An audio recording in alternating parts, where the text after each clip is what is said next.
मुंबई के मानखुर्द इलाके में हुए बस हादसे के बाद बेस्ट प्रशासन पूरी तरह सतर्क हो गया है। मातेश्वरी ट्रैवल्स की सीएनजी बस प्रतीक्षा नगरी डिपो से रवाना हुई थी, लेकिन प्रत्यक्षदर्शियों के मुताबिक तेज रफ्तार के कारण चालक बस को सही तरह नियंत्रित नहीं कर सका और बस डिवाइडर से जा टकराई। हादसे में एक व्यक्ति की मौत हो गई, जबकि 8 से 10 यात्री घायल हो गए हैं। घायलों पर राजवाड़ी और शताब्दी अस्पताल में मुफ्त इलाज जारी है। इस घटना के बाद कंत्राटी बस सेवाओं पर फिर सवाल उठने लगे और वाल्मीकि की बसें बढ़ाने की मांग तेज हो गई है। जिम्मेदारी तय करने के लिए संबंधित ठेकेदारों को बैठक में बुलाया गया है। अब ओवरटाइम करने, पर्याप्त विश्राम देने और चालक प्रशिक्षण को लेकर सख्त कदम उठाए जाएंगे। मॅम, जो काल अपघात झाला त्याला घेऊन काय आपली समिती नेमण्यात आली आहे का? कालचा जो अपघात मानपूरला झाला त्याच्यावर मी निर्देश दिलेत, आदेश दिलेत काही अधिकाऱ्यांना की त्याच्यावर समिती बसवायचीच आहे। पण आज मातेश्वरीची ती बस होती आणि ती सीएनजीची होती बस।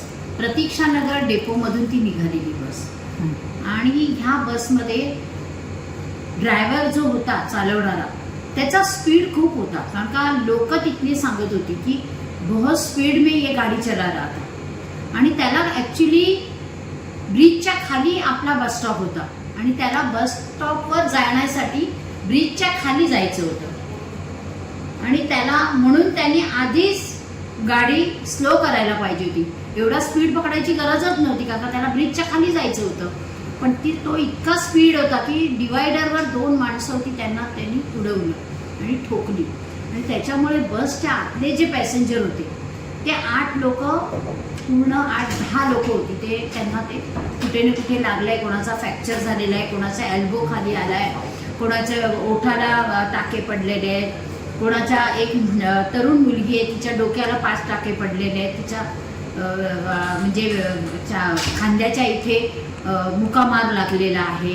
त्याचप्रमाणे एक आजी आहे, तिच्या ओठामध्ये टाके बसलेले आहेत आणि 2 जण आहेत, ते एक मुलगा आहे तरुण, जिचा आई वडिलांचा एकुलता एक मुलगा आहे, त्याला ओठाला फाटलेला आहे, त्याच्या हाताला लागलेला आहे, डोक्याला लागलेला आहे आणि पाय फ्रॅक्चर झालेला आहे।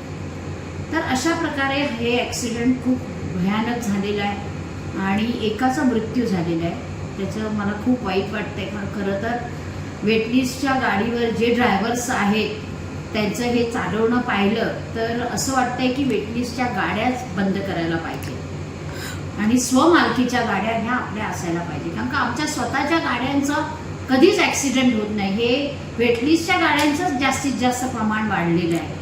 सरकारही घेते त्यांची जबाबदारी आणि त्याचप्रमाणे BST पण स्वतः घेते यांची जबाबदारी, कारण का एक कोर्ट आहे की आम्ही त्या कोर्टमध्ये ज्या वेळेला केस फाईल होते त्या कोर्टाने जे निर्णय होतो त्या निर्णयाप्रमाणे आपण त्यांना काही अनुदान आपण देतो त्या इजा झालेल्या लोकांना। आपण गेल्या वेळेला जे दादरमध्ये ॲक्सिडेंट झालं त्यावेळेला त्या ज्याला हॉस्पिटलमध्ये ट्रीटमेंट चालू होती त्या मुलाला आपण 2 लाख रुपये दिले आणि त्याचप्रमाणे म्हणजे कंपनीने दिले ते 2 लाख रुपये आणि जो मृत पावला आहे त्यालाही आपण 2 लाख रुपये घेऊन देणार आहोत आणि त्यानंतर तो कोर्टाच्या माध्यमातून आल्यावर BST स्वतःही त्यांना मोबदला देणार आहे।